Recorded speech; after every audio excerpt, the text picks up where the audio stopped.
앞서도 얘기했지만 신은 믿음과 은유다.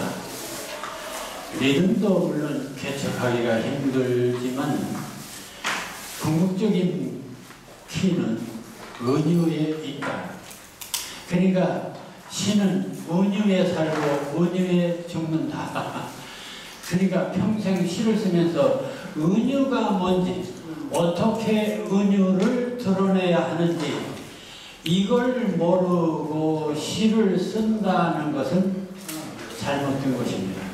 시를 쓰는 게 아니에요.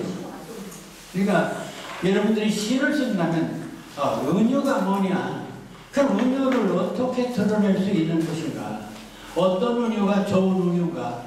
이걸 완전히 자기 것으로 터득해야만 시인이다 라는 얘기입니다. 그런 점에서 우리는 은유가 대단히 중요하고, 그렇다면 내가 여기서 강의할 수 있는 내용도 그 두 가지밖에 사실은 없습니다. 너저라는 시학 얘기 다 소용없는 소리예요. 결국 믿음에 관한 것하고 은유에 관한 것입니다. 그래서 이 은유에 관한 것을 좀 더 체계적으로 하기 위해서 오래전부터 쭉 은유에 대한 다양한 얘기를 했는데, 너무 전문적이냐 이런 생각도 있겠지만은 제 강의는 전문적이면서도 대중적입니다. 그러니까 제가 지향하는 것은 어려운 내용을 쉽게 이해할 수 있도록 하는 것이 제 강의의 목표입니다. 그런 점에서 이렇게 잘 들어보면 이해할 수 있는 내용일 것이다. 이런 생각을 합니다. 은유는 기본적으로 A를 B로 옮기는 것, 이동하는 것이라 하였습니다. 이동시키는 것이다. 우리가 비유라고 하니까 비교, 그러니까 A와 B를 비교하는 것이라는 생각을 하는데, 은유를 이해하려면, 시를 쓰려면 이동하는 것이다 라고 하는 것을 기본적으로 알아야 됩니다. 내 마음은 호수요. 그러면 마음을 호수로 이동시킨 것이죠. 옮긴 거예요. 그러니까 비유의 가장 중요한 것은, 그러니까 내 마음은 호수요, 내 마음은 촛불이요, 내 마음은 낙엽이요, 다 이거 옮기는 거예요. 내 마음을 촛불로 낙엽으로 옮긴 거예요. 그것을 전이 트랜스퍼, 옮기는, 이동시키는 것입니다. 그러니까 여러분들이 그걸 너무 어렵게 생각하면 안 됩니다. 꽃은 눈물이다, 꽃은 노래다, 네, 꽃은 하늘이다, 꽃은 바람이다, 이렇게 변경시켜보는 거예요. 이동시키는 것입니다. 그러니까 기존의 개념을, 기존의 상식을 이동시키고 변형시키는 것이다. 옮기는 것. 그래서 옮기는 것을 지난주에 그것을 바로 치환 은유라고 했습니다. 치환, 옮길 치, 바꾸산, 그래서 치환, 그래서 바꿔놓기 은유. 그러니까 그 은유의 가장 기본적인 형식은 바꾸기입니다. 기본적인 것을 다른 걸로 바꾸는 것. 그런데 또 하나 방법이 있습니다. 그것은 바꾸는 게 아니고 마주보게 하는 것. 그래서 병치 은유, 아우를 병자에 노을 치자입니다. 같이 마주보게 하는 것. 그럼 마주보면 어떻게 되느냐? 이것은 여러분들이 미술이나 음악을 생각하면 됩니다. 미술이나 음악을 보면은 특히 음악에서는 독창이라는 게 있습니다. 혼자 하는 게 물론 좋죠. 그러나 혼자 하는 것도 좋지만 중창도 좋습니다. 둘이 다른 음인데 같이 함으로써 시너지 효과가 납니다. 합창하면 더 나죠. 오케스트라 더 웅장합니다. 그러니까 혼자 이렇게 노래하는 것보다 같이 하는 거, 합창, 이게 다 크게 같이 함으로 시너지 효과를 냅니다. 그러니까 똑같은 소리를 내는 건 아닙니다. 각각 다른 소리지만 이렇게 서로 같이 그걸 병치, 마주보기, 병치라고 이렇게 표현할 수가 있는 것이죠. 그럼 미술도 마찬가지입니다. 노란색만 가득 놔두면 재미가 없어요. 노란색 위에 검정색, 파란색 위에 하얀색, 빨강색 위에 노란색 이렇게 대비시켜 놓으면 훨씬 더 그 색깔이 드러납니다. 이거 보면 색상 대비를. 그럼 여러분들 미술에서 원근법은 또 뭐예요? 하나는 크게 그리고 하나는 작게 그리는 거야. 그렇게 함으로써 입체감이 납니다. 그럼 시도 은유라고 하는 이 바꾸기를 하는데 바꾸기만 할 거냐? 마주보기 하는 방법은 없을까? 마주보기 함으로써 시너지 효과를 내는 방법. 근데 지금까지 마주보기는 그렇게 익숙한 방법이 아닙니다. 우리는 지금까지 옮기는 것만 생각했지 마주보는 것까지는 생각을 못했죠.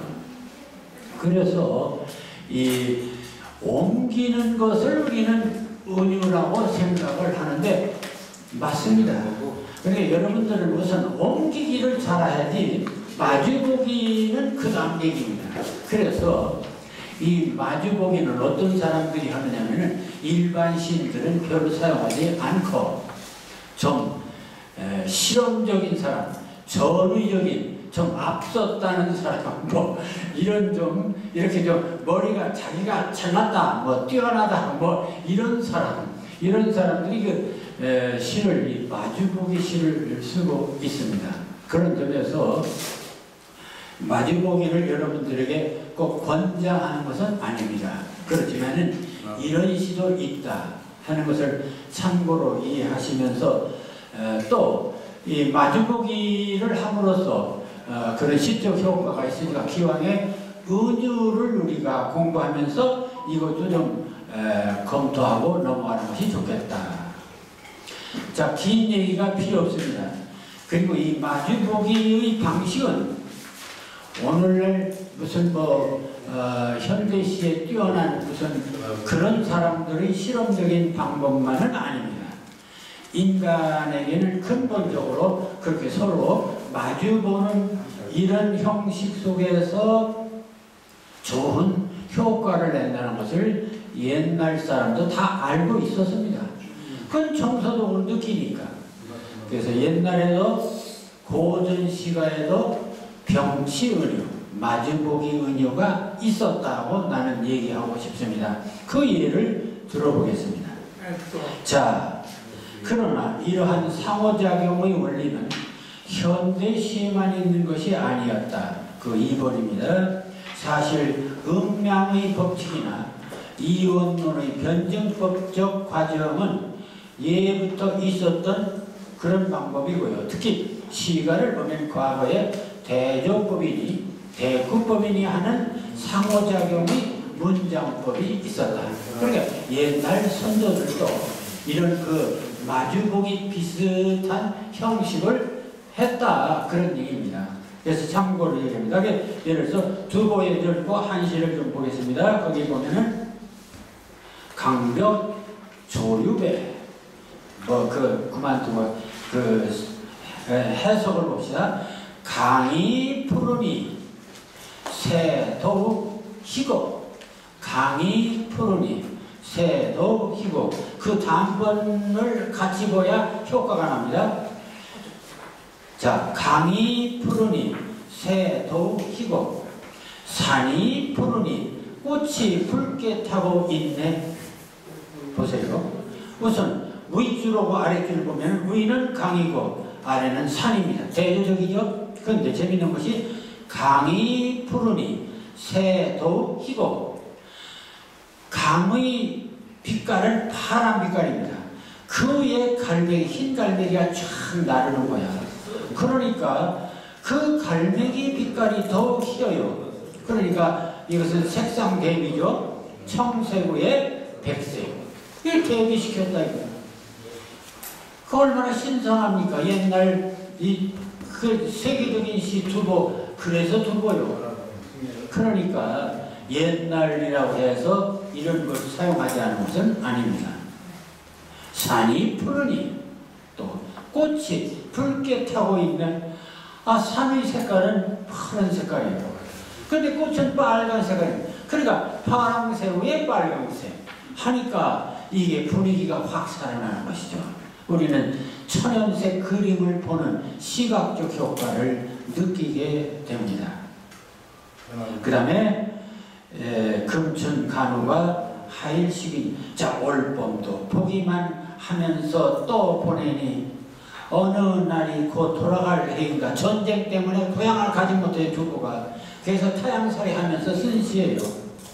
그런데 여기서 문제는 산과 자연 그리고 나 인생을 이렇게 표현하고 있습니다. 자, 이래서 이것은 산과 자연의 그 강과 산에 대한 얘기를 하고 인생에 대한 얘기를 하니까 산과 강, 자연과 인생을 또 비교하는 일종의 대조 형식이죠. 이렇게 해서 서로 상치되는 내용을 대비시켜서 표현하고 있다. 이렇게 함으로써 각각의 의미가 아주 잘 드러나고 있다는 얘기입니다. 이런 것이 바로 이 병치운유의 원조다. 이렇게 말하고 싶습니다. 자, 우리나라 시조도 그런 걸 볼 수가 있습니다. 황진이의 시조 보면요, 이런 시조가 있습니다. 산은 옛산이로되 물은 옛물이 아니로다. 주야에 흐르나니 옛물이 있을소냐. 있을소인가. 인골도 물과 같도다. 가고 아니 오노매라. 자, 여기서 산은 옛산이로되 물은 옛물이 아니로다. 산과 물의 대비입니다. 산과 물. 그리고 하나는 재미있는 것이 산은 옛것, 물은 옛것이 아니야. 지금 것이야. 그래, 산은 부동의 것이고, 물은 계속 움직이는 것입니다. 그러니까 산과 물, 옛것과 그리고 새것, 움직이는 것과 움직이지 않는 것을 대조시킴으로써 훨씬 더 뜻이 드러나죠. 주위에 흐르나니 옛물이 있을 수 있는. 근데 이것을 또 인간과 비교합니다. 자, 주야에 흐르나니 옛물이 있을 수인가. 인걸도 물과 같도다. 가고하니 오늘. 그렇다면 뭐예요? 인간을 뭐하고 비교했어요? 물하고. 산은 영원히 변치 않아요. 근데 물이나 인간은 변한다는 것이죠. 그것을 산과 물을 먼저 대조하고 인간을 그 다음에 대조시킵니다. 자, 이런 수법. 이것도 일종의 대조법이라고 옛날에는 했지만은 사실은 병치운 마주보기 형식과 같은 것이다. 그런 얘기가 되겠습니다. 그러니까 시를 쓰면서 이렇게 대조적인 방법도 하나의 좋은 방법이다 하는 얘기입니다. 그러면 현대시에서 이런 대조가 없냐, 이런 병치가 없느냐. 그래서 현대시에서 또 몇 개를 골랐습니다.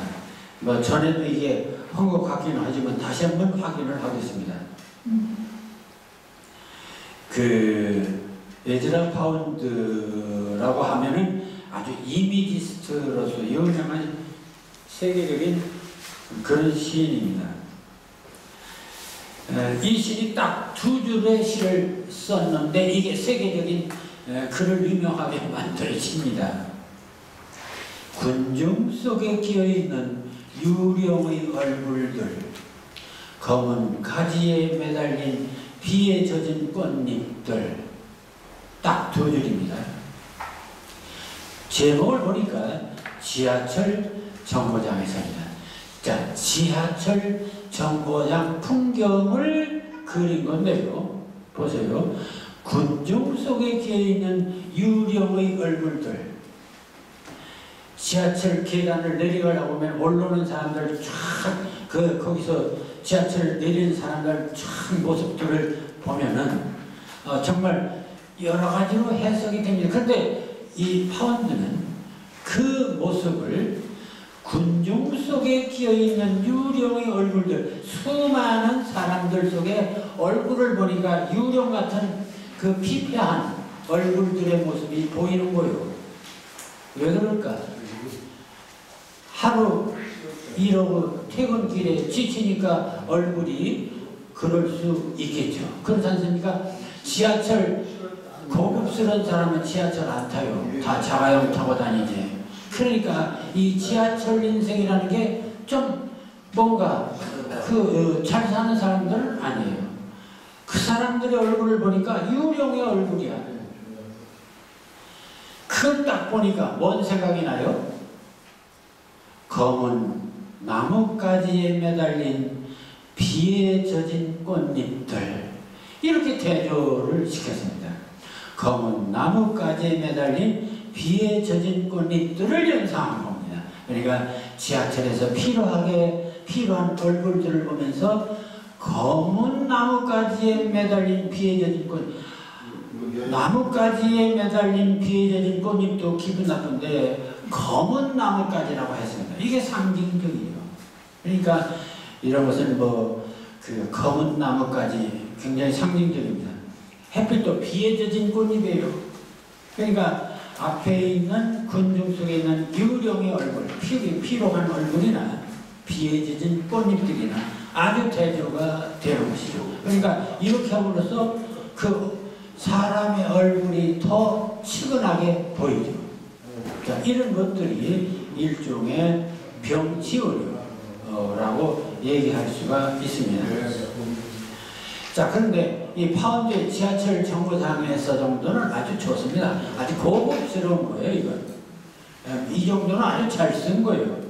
그런데 그 밑에 조향의 바다의 청계라는 시를 보면요, 이건 정말 이런 짓은 나 못하겠다 이렇게 나올 거예요. 왜냐하면 자, 여러분들 바다를 상상해보세요. 바다라고 하는 것을 바닷속을 생각하면서 내가 시를 쓴다.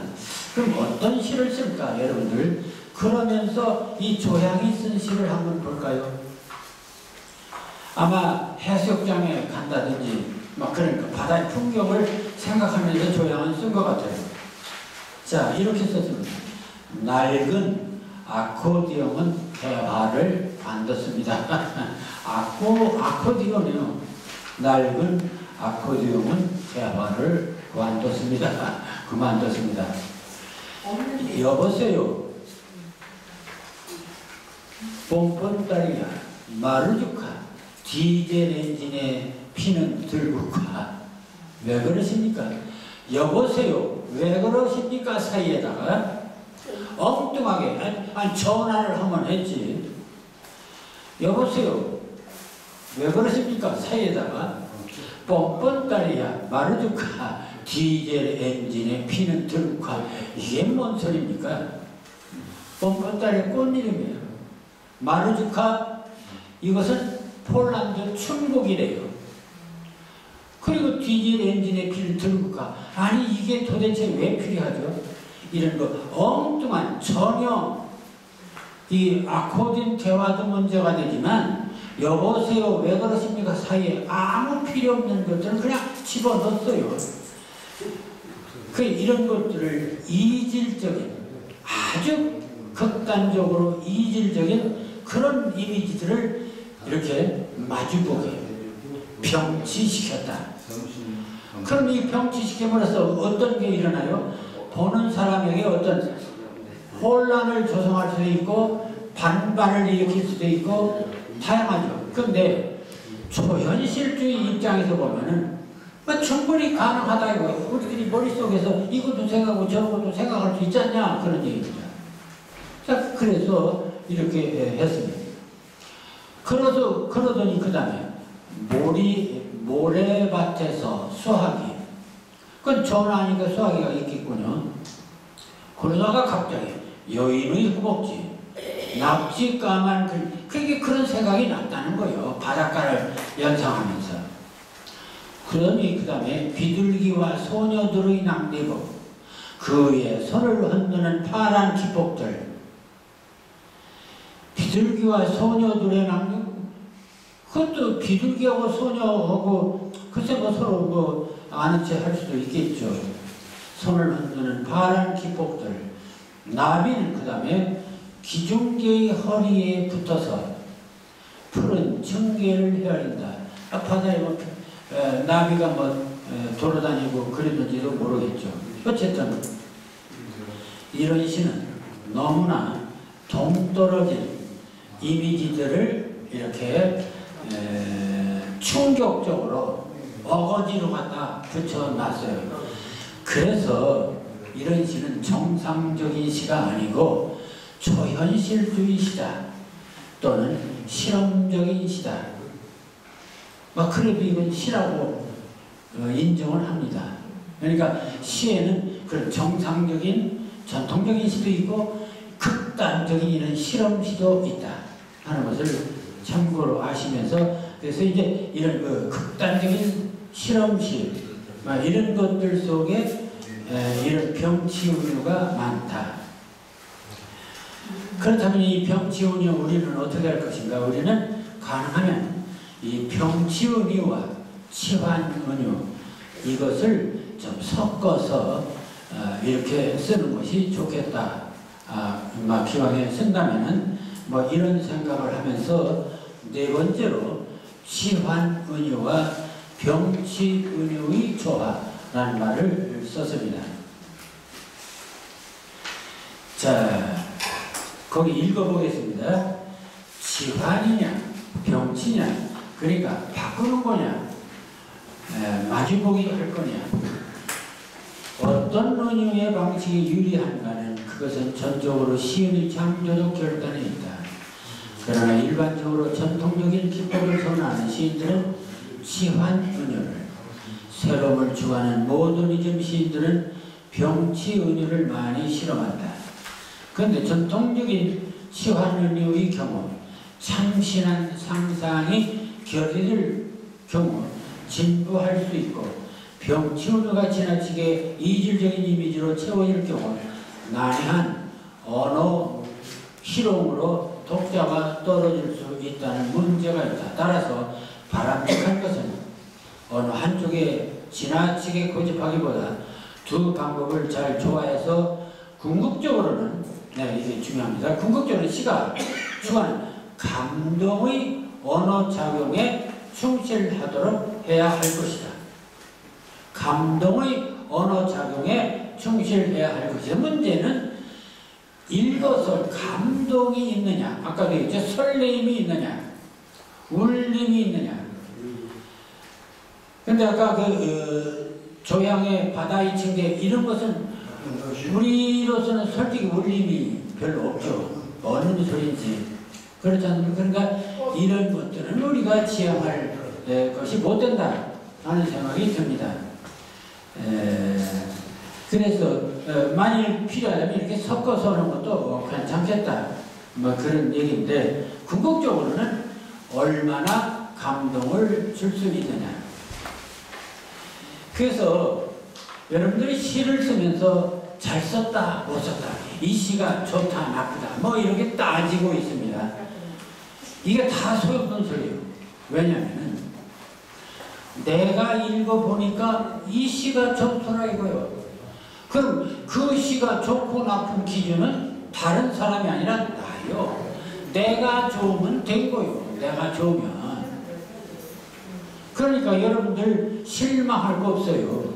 선생님이 시 써가지고 보면 뭐 이게 됐네 안 됐나 하는데 그건 선생님 생각이고, 본인이 나는 이게 만족스럽고 행복하다, 그럼 된 거예요. 그것만으로도 그 시의 역할은 다 한 겁니다. 그러니까 우리가 잘 됐네 못 됐냐 하는 것은 여러 공동사회에서 어떤 가치를 말할 때 얘기지, 한 개개인에게 있어서는 그 아무 소용없는 일이다. 막 그런 것을 생각하면서 누구는 잘 썼는데 이거 나는 그런 고민할 거 없습니다. 자기가 좋아하면 그것으로서 씻는 보람과 가치를 느끼게 되는 것입니다. 그러니까 막 그런 점을 참고하시면서 감동의 기준은 나다 하는 얘기입니다. 남이 아니고 나다 하는 것을 생각하는 것이 좋겠습니다. 그렇지만 기왕이면 좀 더 많은 사람들이 함께 감동하는 게 좋잖냐. 이제 여기서 우리는 좀 더 시를 공부하고 남의 작품을 읽는 의미가 있는 것입니다. 자, 그래서 여기 그 이형기의 폭포라는 시인데요. 참 이 시를 보면서 참 시가 신선하다 이런 것을 느끼게 만들고 있습니다. 그러니까 이형기의 폭포도 이형기 시인의 대표적인 작품인데요. 한번 요 시를 보겠습니다. 자, 보세요. 자, 폭포. 여러분들이 폭포를 제목으로 했을 때 나는 어떤 박연폭포도 좋고 나이아가라 폭포도 좋고 좋습니다. 그런 폭포를 생각하면서 나는 폭포를 시로 쓴다고 한다면은 어떻게 쓸까를 생각하면서 이 시를 비교하면서 읽어보면 좋습니다. 자, 이 시는 이렇게 시작됩니다.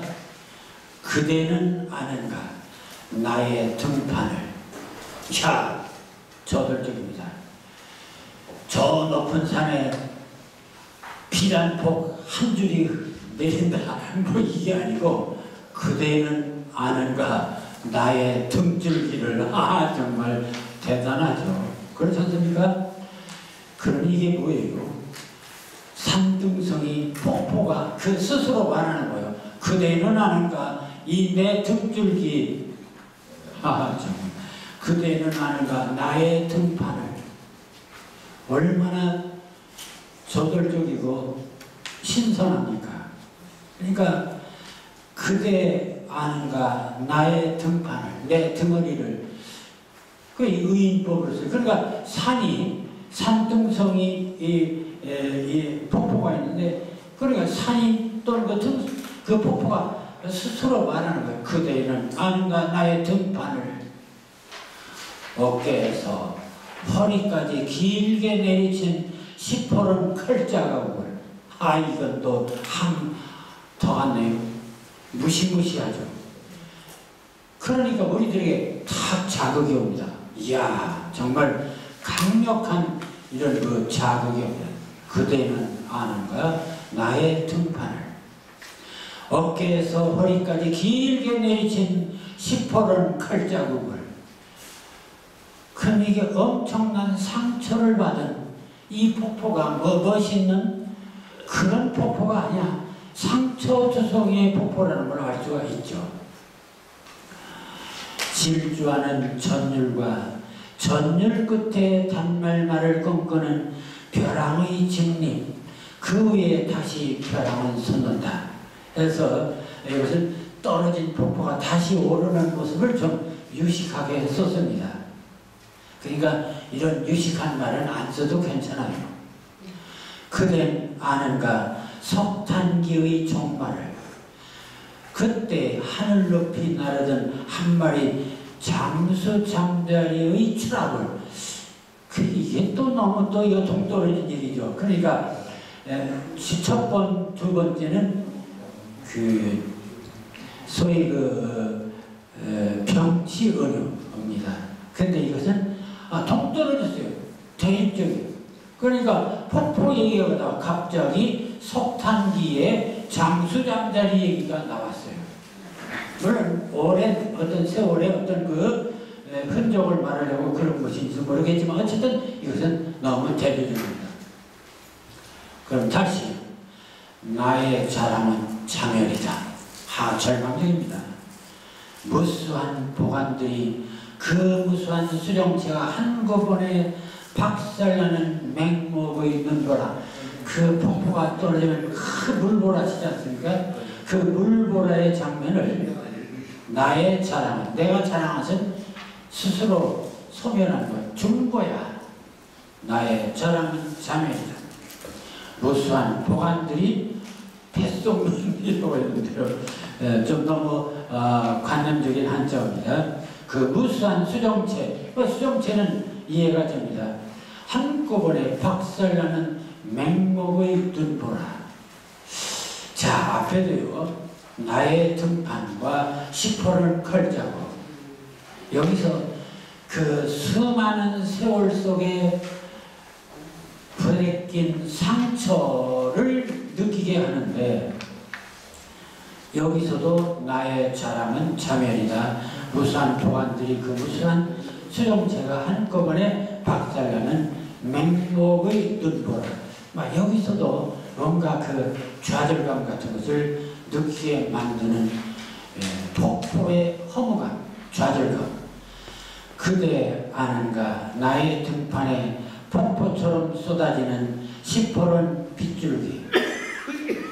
시퍼런 여기서는 빗줄기라 했습니다. 2억 년 부분 이 칼자국을 아는가. 2억 년이라는 말을 또 썼어요. 그러니까 이 폭포가 생긴 것이 하루 이틀에 생긴 게 아니고 오랜 세월, 그래서 석탄기까지 얘기를 한 것 같기도 합니다. 그러니까 지구가 태어날 때부터 나는 여태까지 칼 맞고 살았다, 이런 건데, 그런데 이것은 폭포의 녹두리 같지만 뭔가 다가오는 게 있죠. 인생은 뭐다 말 안 했어도 인생도 그런 게 아닌가, 인생도 한 줄기 폭포 같은 것은 아닌가 하는 것을 우리는 느끼게 됩니다. 그래서 이 시를 대단히 훌륭한 시로 이렇게 평가를 하고 있습니다. 자, 마지막 이 상에서 은유의 두 방향을 검토하였거니와 현대의 특징을 합리성과 비합리성의 혼돈이라고 할 때, 그동안 은유가 추구해온 동일성의 방향에서 비동일성을 추구하려는 노력도 함께 이해하게 된다. 네, 이 문명은, 역사는 합리성과 비합리성이 함께 공존하는 것이죠. 이것은 동일성과 비동일성도 함께 공존하는 것입니다. 그러면 내 마음은 호수요, 내 마음은 촛불이요. 이것은 대단히 합리적인 이전입니다. 왜냐하면 그 동질성의 이전이니까 합리적인 이동입니다. 그러나 아까 지금 얘기한 이런 펑컨돌이나 이런 시 같은 것은 합리성이 아니라 비합리성, 동일성이 아니라 비동일성인데, 어차피 문명도 합리적인 부분과 비합리적인 부분이 있지 않느냐. 그러니까 시도 합리적인 은유가 있고 비합리적인 은유가 있고 동일성의 은유가 있고 비동일성의 은유가 있다 하는 것인데, 가능하면 우리는 합리적인 은유, 동일성의 은유를 우선 열심히 써보는 것이 좋겠습니다. 자, 이래